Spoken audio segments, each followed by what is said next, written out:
तो आज यानी कि 1 जुलाई से कई नए नियम लागू किए गए हैं जिसमें इनकम टैक्स रिटर्न, बैंकिंग नियमों में बदलाव और फ्यूल प्राइस में संभावित बदलाव शामिल हैं। इसके अलावा भी जुलाई महीने में कई ऐसे नियम बदलने वाले हैं जिसका सीधा असर आम आदमी की जेब पर पड़ने वाला है। इस वीडियो में हम आपको डिटेल में बताएंगे कि जुलाई में क्या क्या बदलाव होने वाले हैं और इन बदलावों का आपके जीवन पर क्या असर पड़ सकता है। अगर पेट्रोल, डीजल और एलपीजी की कीमत की बात करें तो 1 जुलाई से ही सरकारी तेल कंपनियों की तरफ से गैस सिलेंडर की नई कीमतें तय कर दी गई हैं। अगर आपको बताएं कि हर महीने की जो पहली तारीख है उसको रसोई और होटल और रेस्टोरेंट में इस्तेमाल होने वाली जो गैस सिलेंडर है उसकी कीमतें तय की जाती हैं और पिछले महीने 19 किलोग्राम के कॉमर्शियल एलपीजी सिलेंडर की कीमतों में जो 69 रुपए कमी आई थी, अब उसमें बदलाव देखने को मिला है। हालांकि 14 किलोग्राम वाले घरेलू जो रसोई गैस सिलेंडर की कीमत जो है अभी भी 803 रुपए पर सिलेंडर ही बनी हुई है, उसको नहीं चेंज किया गया है। वहीं 1 जून को पेट्रोल डीजल की कीमतों में भी काफी बदलाव किया गया है। 1 जुलाई से ये बदलाव देखने को मिला है। कई राज्यों में पेट्रोल डीजल की कीमतों में काफी ज्यादा इजाफा देखने को मिला है, तो वहीं कई राज्यों में इसकी कीमतें घटी हुई भी दिख रही हैं। वहीं सिम कार्ड को पोर्ट कराने के लिए भी अब नए नियम बनाए गए हैं। 1 जुलाई से सिम कार्ड पोर्टेबिलिटी के लिए नए नियम लागू हुए हैं।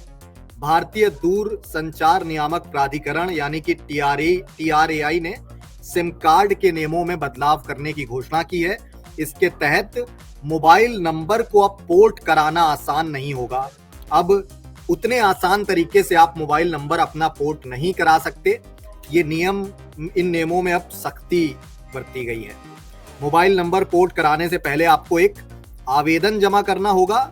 इसके बाद अपनी पहचान और सारी डिटेल्स को आपको वेरीफाई करवाना होगा। सिम कार्ड पोर्टेबिलिटी के दौरान आपके पर्सनल नंबर पर एक ओटीपी आएगा जिसे आपको आवेदन से पहले उस ओटीपी के जरिए आपको रजिस्ट्रेशन करवाना होगा। वहीं आपको मोबाइल नंबर पोर्ट कराने के लिए जो पहले 1 दिन से 2 दिन के बीच में हो जाता था, अब आपको 7 दिन का इंतजार करना पड़ेगा। और ये जो कदम उठाया है TRAI ने, वो धोखाधड़ी की घटनाओं पर नकेल कसने के लिए ये कदम उठाया है। गाड़ी अगर आप खरीदने का प्लान बना रहे हैं तो अब 1 जुलाई के बाद गाड़ी खरीदना भी काफी ज्यादा महंगा हो गया है। कंपनी टाटा मोटर्स है, उसने अपने 1 जुलाई से कॉमर्शियल वाहनों की कीमतों में 2% बढ़ोतरी करने का ऐलान कर दिया है और ये बढ़ोतरी जो है बढ़ती हुई सामानों की कीमतों को कवर करने के लिए की जा रही है। भारत की सबसे बड़ी ये कंपनी है टाटा मोटर्स।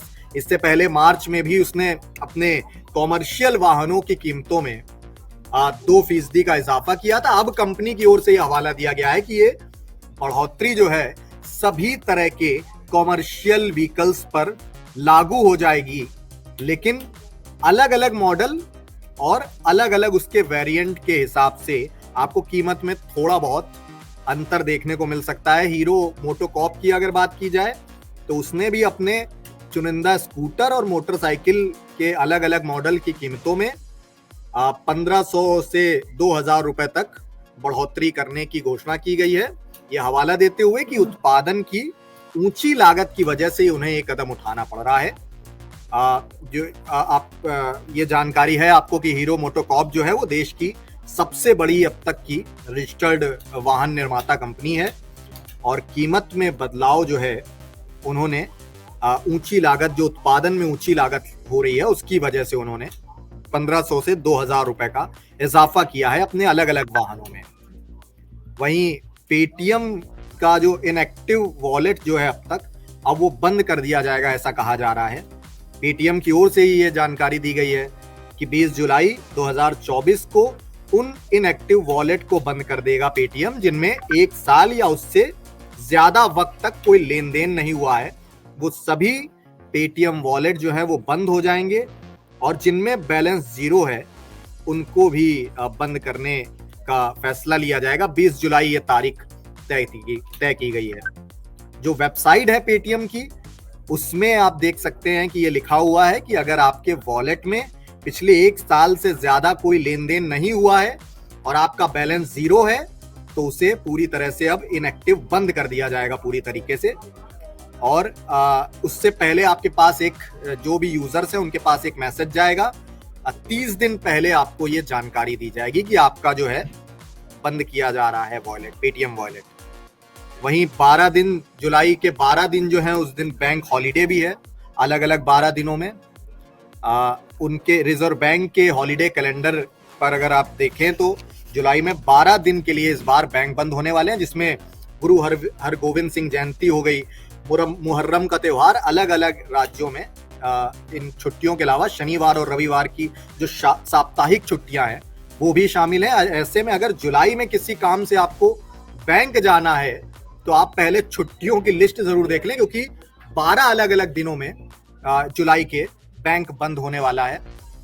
और अब अगर आपको इनकम टैक्स रिटर्न फाइल करने की डेडलाइन की अगर बात करें तो आयकर विभाग ने 2023-24 वित्त वर्ष के लिए इनकम टैक्स रिटर्न फाइल करने की जो अंतिम तारीख है वो 31 जुलाई 2024 तय की है। ऐसे में अगर आपके पास, आप देख सकते हैं कि आपके पास ज्यादा वक्त नहीं है, 1 ही महीने का समय है।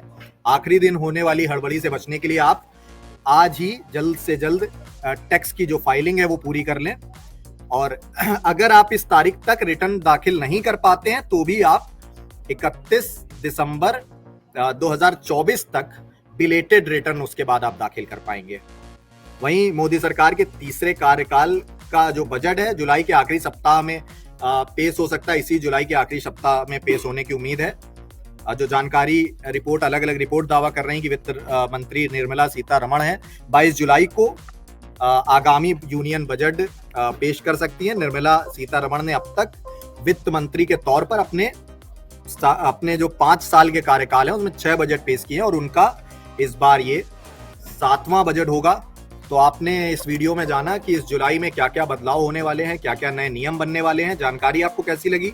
अपनी कीमती राय कमेंट बॉक्स में जरूर बताएं। साथ ही देश दुनिया की ऐसी ही तमाम डिटेल्ड अपडेट से खुद को अवेयर रखने के लिए इंडिया डेली के अलग अलग डिजिटल प्लेटफॉर्म हैं, वहां आप लगातार रुख करते रहें। मैं प्रियंक वाजपेयी, शुक्रिया, नमस्कार।